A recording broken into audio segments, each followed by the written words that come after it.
अस्सलाम वालेकुम दोस्तों, क्या हाल है आपका। आप देख रहे हैं फैंसी बर्ड्स 360 यूट्यूब चैनल। मेरा नाम है बिलाल और आज की वीडियो पैरट्स के बेबीज़ को हैंड करने से मुतल्लिक है कि हम पैरट के बेबीज़ को हैंड कैसे करते हैं और कुछ कॉमन मिस्टेक्स डिस्कस करूंगा जो कि हर कोई करता है। मैं भी करता था जब शुरू में पैरट बेबीज़ को टेम करता था। तो एक जो कॉमन मिस्टेक है जो मैं अक्सर फील करता हूँ कि लोग करते हैं वो ये होती है कि पैरट के बेबी से ज़बरदस्ती करते हैं। ज़बरदस्ती इस तरह से कि अगर वो अनकंफर्टेबल है उसको ज़बरदस्ती सर पे हाथ फेरेंगे, कमर पे हाथ फेरेंगे।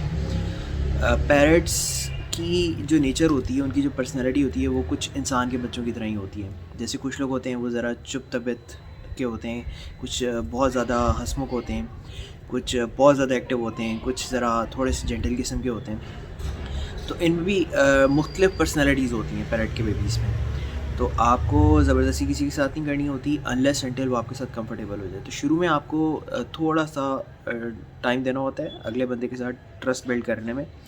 तो इसी तरह पैरट्स के अंदर भी आपको पहले एक ट्रस्ट बिल्ड करना होता है पैरट के साथ। तो उसका सबसे बेहतरीन तरीका ये होता है कि आप पहले उसको हाथ से खिलाएं। आप जो भी खिलाते हैं पिंजरे में दाना ना रखें, आप उसको छोटी छोटी चीज़ें, छोटी छोटी ट्रीट्स दें। जैसे फ्रूट्स हो गए, बादाम हो गया, पिस्ता हो गया, इस तरह की छोटी छोटी चीज़ें।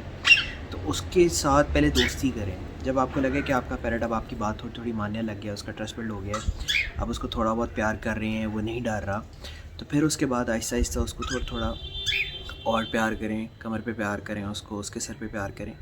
जब आप उसको ट्रीट्स भी देंगे, उसको मारेंगे भी नहीं अगर आपकी बात नहीं सुन रहा, और उसका ख्याल भी रखेंगे, उसको खिलाएँ पिलाएँगे भी, तो वो डेफ़िनेटली आपकी बातें मानने लग जाएगा। और टेम करने का सही तरीका यही होता है। मैं आपको एक चीज़ बताता हूँ कि अक्सर मार्केट के अंदर लोग हैंड टेम पैरट्स लेके फिर रहे होते हैं, और वो क्या करते हैं कि पैरट के बेबी का जॉ यहाँ से पकड़ते हैं, ज़ोर से पकड़ के खींचते हैं, उसको तकलीफ़ देते हैं, और उससे वो इतना डर जाता है कि वो सहम के वहीं बैठा रहता है। फिर कोई भी आता है उसको आगे हाथ करता है, उठाता है, वो आराम से उसके हाथ पे आ जाता है और कुछ भी नहीं कहता। और लेने वाले को ये लगता है कि यार ये तो फुल टेम है, इसको तो ये तो बड़ा अच्छा सीखा हुआ है, बट एक्चुअली वो ट्रॉमाटाइज़ होकर बैठा होता है पैरट बेबी। तो आपने इन चीज़ों का ख़ास ख्याल रखना है। इनफैक्ट यूट्यूब पे मैंने वीडियोस देखी हैं, अनफॉर्चुनेटली लोग इस तरह के मेथड्स को इंडोर्स भी कर रहे हैं बहुत लोग, और बड़े अजीब अजीब के टांगे पकड़ के ज़बरदस्ती उसको बिठाएं और उसके मुंह में स्टिक डालें और पता नहीं क्या क्या। आपको ये सब कुछ भी करने की ज़रूरत नहीं है। आप सिंपली अपने पैरट बेबी को हाथ से खिलाएं। जब भी खिलाते हैं उसका ख्याल रखें, उसको छोटी छोटी ट्रीट्स दें, उसको गैर ज़रूरी तंग ना करें। शुरू में आपको बहुत ज़्यादा प्यार नहीं करना होता, बस आपको हाथ में रखना होता है ज़्यादा टाइम, बातें करनी है, आपको उसको खिलाना पिलाना है हाथ से। आपका पैरट बेबी ख़ुद आहिस्ता आहिस्ता आपके साथ जो है अटैच हो जाएगा, और वो बिल्कुल भी नहीं घबराएगा अगर आप हाथ में उठाएंगे, अब उसको प्यार करेंगे।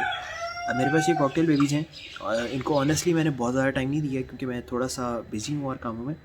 तो मैं इनको अगर किस भी कर लेता हूँ, प्यार भी करता हूँ, तो ये बिल्कुल भी नहीं डर है, आपके सामने बैठे हुए हैं।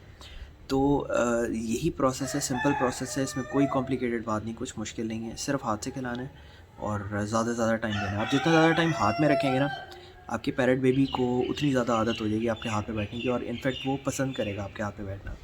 तो अभी ये भी पैरट बेबीज़ हैं मेरे, इनको अगर मैं नीचे ज़मीन पे छोड़ देता हूँ ये फिरते रहते हैं, तो अगर मैं थोड़ा सा भी हाथ नीचे करता हूँ ना तो फ़ौरन आके मेरे हाथ पे बैठ जाते हैं, क्योंकि एक आदत बनी हुई है और इनकी एक अटैचमेंट है, ये ज़्यादा सेफ फील करते हैं मेरे साथ। तो इन चीज़ों को छोटी छोटी बातों का ख्याल रखें।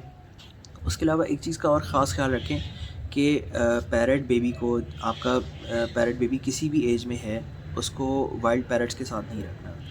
अगर लेट्स से कि आपके पास कोई वाइल्ड पैरट्स भी हैं, उनको अलग केज में रखें, अपने हैंड टेम पैरट बेबी को अलग केज में रखें। जब ये छोटे होते हैं तो ये सीखते हैं, एक दूसरे से भी सीखते हैं। जब ये देखते हैं कि जो वाइल्ड पैरट है वो तो डरता है और वो हाथ पे भी नहीं आता और वो हाथ से खाता भी नहीं है, तो ये भी ना थोड़ा सा उसकी तरह बिहेव करने लग जाते हैं। तो इनको हमेशा अलग रखें। सबसे बेहतर तो ये है कि अगर आपने एक पैरट बेबी रखा हुआ है, एक बेबी को आप टेम कर रहे हैं, तो उसको अलग केज में रखें। अगर आपके पास दो हैं तो उनको दोनों को भी अलग अलग केजेस में रखें, ताकि उनकी अटैचमेंट आपस में पहले कम हो, आपके साथ ज़्यादा हो। अच्छा, इसमें एक चीज़ आपको और बता दूं कि मुझे अक्सर लोग ये कहते हैं कि यार आपके रिंगनेक्स ने कैसे ब्रीड कर दिया हैंड टेम रिंगनेक्स में।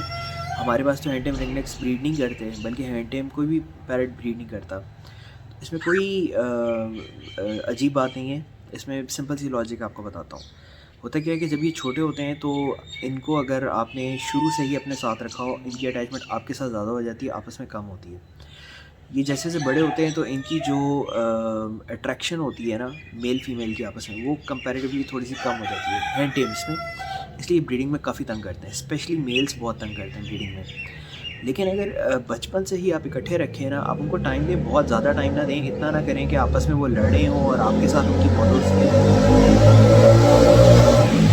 तो फिर इस तरह के मसले आते हैं। फिर इस तरह के मसले नहीं आते हैं। मतलब ये ब्रीडिंग वगैरह कम करते हैं अगर उनकी आपस में अटैचमेंट कम हो, इंसानों के साथ अटैचमेंट ज़्यादा हो। तो मैं क्या करता हूँ, मैं जब भी पैरट्स लेता हूँ, मेरी कोशिश होती है कि मैं इकट्ठे कम से कम 2-3 लूँ, उनको इकट्ठा रखूँ ताकि उनकी आपस में अटैचमेंट बहुत ज़्यादा हो। उससे क्या होता है कि जैसे-जैसे बड़े होते हैं ना, तो इनकी अटैचमेंट मेरे साथ तो रहती है, लेकिन आपस में भी अटैचमेंट होती है और इनका जो एक नेचुरल बिहेवियर है ना, वो ख़त्म नहीं होता। तो मेरे पास कभी भी ब्रीडिंग का मसला नहीं आया। मेरे पास जितने हैंड टेम पैरट्स आज तक आए हैं, सब ने ब्रीड किया। इनकी ब्रीडिंग भी मैं आपके साथ शेयर करूँगा। ये तो आपने खुद देखे हुए हैं कि मैं छोटे-छोटे बच्चे लेके आया था। अभी मेरे पास 2 और हैं इस तरह के। वो मैं इस वीडियो में नहीं दिखा रहा, वो छोटे हैं थोड़े से, उनको ठंड ना लग जाए, उनको ज़रा अलग रखा हुआ है। ये ज़रा बड़े हैं, प्रॉपर कवर्ड हैं। तो इनकी ब्रीडिंग भी मैं आपको दिखाऊँगा, इसमें कुछ मुश्किल नहीं है। तो ये 2 सिचुएशंस हैं। अगर आप चाहते हैं कि आपका पैरट बहुत ज़्यादा टेम रहे, आपके साथ बस अटैच रहे और आप ब्रीडिंग नहीं करवाना चाहते, वेल एंड गुड, उसको अकेला रखें। अगर आप चाहते हैं वो ब्रीडिंग भी करे, तो बचपन से ही इकट्ठे ही 2 पैरट्स, 3 पैरट्स, 4 पैरट्स लें, ताकि बचपन से ही उनकी आपस में एडजस्टमेंट हो जाए। ये ना हो कि आप जब वो फुल ग्रो हो जाए, फिर आप एक बड़ा पैरट कहीं और से लेके उसके साथ छोड़ें, तो उसमें ब्रीडिंग में वो तंग करेंगे। तो ये थी मेरी तरफ से कुछ छोटी-छोटी टिप्स हैंड टेम करने के लिए। होपफुली आपको ये वीडियो पसंद आई होगी, आपको कुछ फ़ायदा हुआ होगा इस वीडियो से। और अगर आपको लगता है कि आपको ये वीडियो पसंद आई और ये वीडियो इन्फॉर्मेटिव है, तो मेरे चैनल को प्लीज़ सब्सक्राइब कर दें, बेल आइकन पे क्लिक कर दें। और अगर किसी और के साथ आप वीडियो शेयर करना चाहें, मोस्ट वेलकम, आप वो भी ज़रूर करें। और आपके अगर कोई भी क्वेश्चन हो पैरट्स को टेम करने से रिलेटेड या ओवरऑल पैरट की हेल्थ से रिलेटेड, केयर से रिलेटेड, तो आप मेरे से कमेंट्स में पूछ सकते हैं। मैं पूरी कोशिश करूँगा कि आपके कमेंट्स का जवाब दूँ। अगली वीडियो तक के लिए ज़्यादा टेक केयर, अल्लाह हाफ़िज़।